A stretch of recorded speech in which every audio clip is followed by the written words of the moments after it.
Today, on this episode of Austin Winterizes His Camper, we're going to be changing out the anode and draining the hot water heater, as well as making sure everything else is drained out, of course. But this is the primary task, so stick with me. I'll show you how it's done. Or get super wet doing it. We'll see. So I ordered my new Anode from Suburban Anode because I have a Suburban hot water heater. So we're going to check this out. It was a 2-pack. This says free replacement. I don't know why they do that, but maybe that'd be worth looking into. This Anode is 9¼ inches long and 3.4 inches threads. So, sweet. We ordered a 2-pack, so we'll make sure that we got 2. Alright, and it came with some Teflon tape. Perfect. Alright, so Teflon tape, 2 Anodes, and we're in business. Now all you need is an 1 1/16 socket and an extension to get by some of the stuff on your hot water heater, and we'll go get it taken out.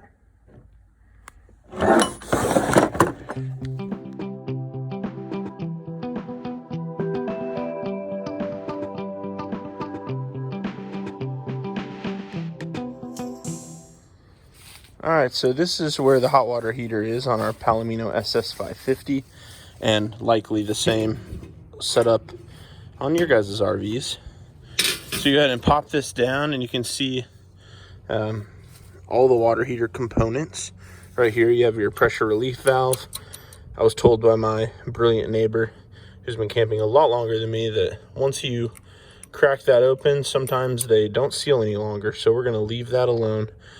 And then down here is what we're going to be working on. This Anode that is an 1 1/16. So hopefully the guy before me had changed this. And we're going to go ahead and just be putting in a fresh one. So you can see I have a Suburban hot water heater, which 6-gallon water heater, which is apparently really common in the RV industry. So we're going to go ahead and remove this and see what it looks like. If it's been doing its job, it should be fairly deteriorated, but we don't use it much, so I'm not sure how much the last guy did either. But it's about time for winter, and we want to get this tank drained. All right, so I just got it broken loose, and it is draining some black looking water.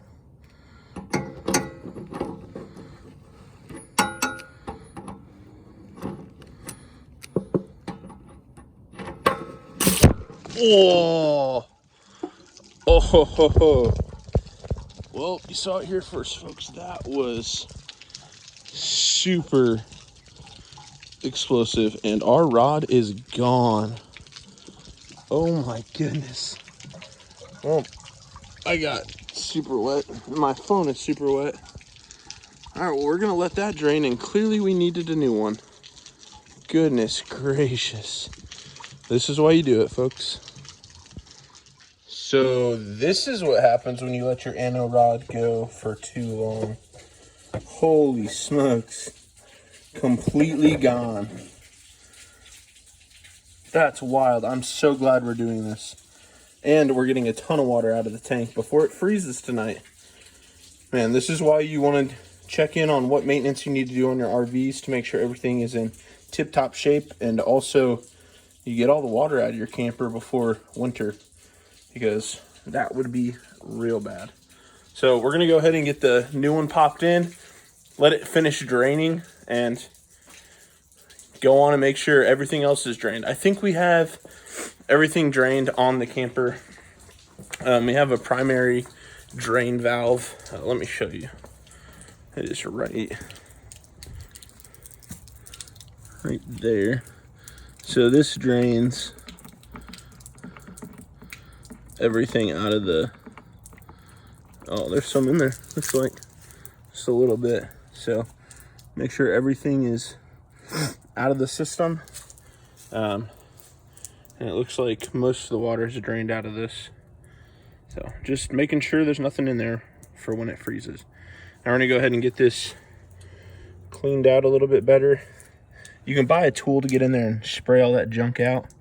I might do that with a hose. I don't know if that's gonna work, but I'm gonna lower down the jacks on this side to make it lean this way and get all that water out of there before we put in the new rod. All right, so we're gonna go ahead and put some Teflon tape on the threads of the new anode. And I'm just gonna use some tape that I already have. Oh, this is all gas line stuff.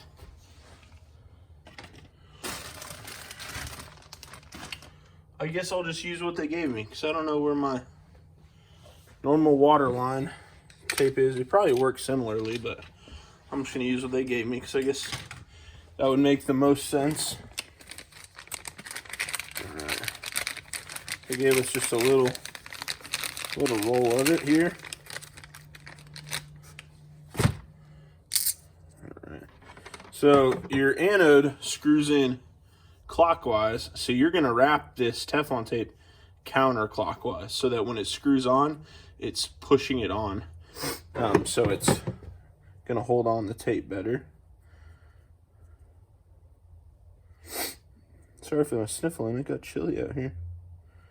And I got super soaked by the hot water. Well, not hot water, it was cold, but can you all help me find the end of this? I can't do it.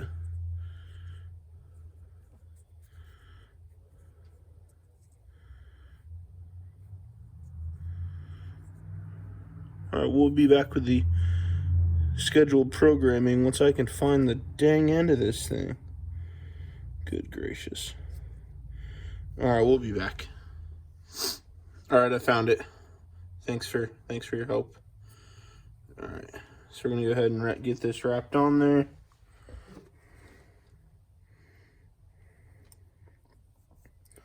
And this is thin stuff, so we're going to want to make sure we get all the way around it, the full width.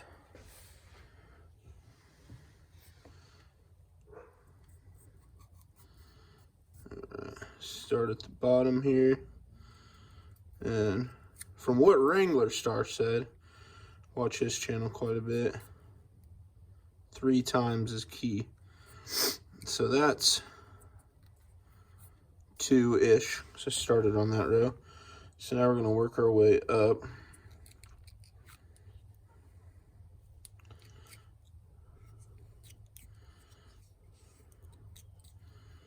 And do one more.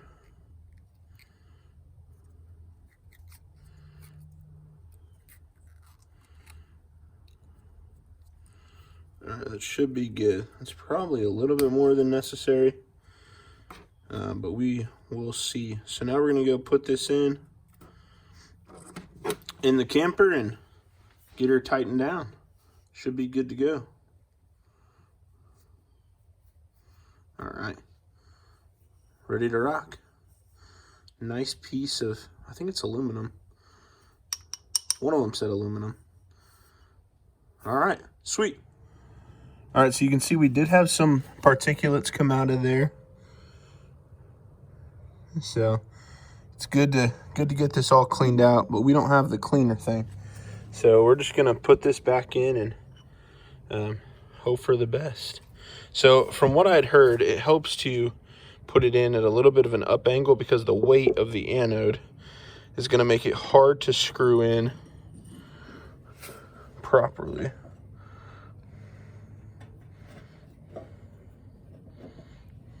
And I'm not giving you guys good visibility at all.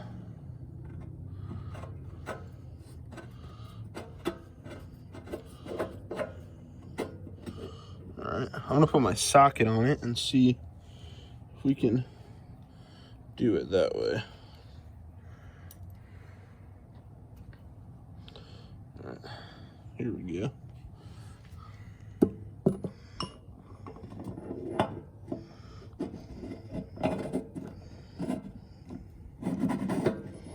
That is not helping me. All right. Let me go ahead and get this started and I'll touch back with you guys. All right, so we got it changed. It was definitely snug going in with all that Teflon tape, but that is about as far in as the other one was, and I cannot get it any tighter. So I don't believe we cross-threaded it. Looks really square to me. So now all we do when we want to fill up the hot water tank, if the bypass is not on, is open up our hot water spigot on our faucet and hook up our city water connection, and that should purge the air from the hot water tank and allow it to fill into the system so that we can get it heated. But don't turn on the heating element until you are sure there's water in there, because that would not be good. I hope this helped you guys out and showed you just a little bit easier way to change your anode and to save yourself some money from having the dealership do it. It's super easy to do. I'll leave the link to the anode I bought in my description of the video, and so you guys can check it out. Hope you all have a good one.